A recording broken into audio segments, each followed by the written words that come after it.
बिस्मिल्लाहिर्रहमानिर्रहीम। अस्सलाम वालेकुम।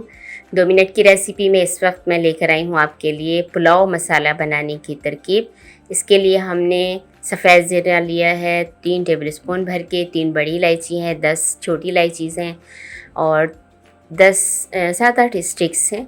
दालचीनी की 2 टेबल स्पून भर के लौंग है और 2 टेबल स्पून भर के ही काली मिर्च है।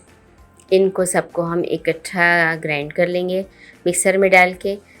सब्ज़ इलायची और बड़ी इलायची इन दोनों को हमने छिलकों समेत ही ग्राइंड करना है, और क्योंकि हमने ना इनको बहुत ज़्यादा मसाले को हमने बारीक करना है, ना ही बहुत ज़्यादा मोटा रखना है, दरमियाना या थोड़ा दरदरा आप इसको कह सकते हैं।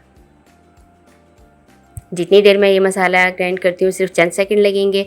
आप मेरे चैनल को सब्सक्राइब कर लीजिए। रेसिपी पसंद आए अगर एंड पे तो लाइक भी ज़रूर कीजिएगा, कमेंट्स भी कीजिएगा और मुझे अपनी दुआओं में याद रखिएगा। हमारा सारा मसाला इसमें आ जाएगा हमारे मिक्सर में, और मैं सिर्फ चंद सेकंड में इसको ग्राइंड कर लेती हूँ।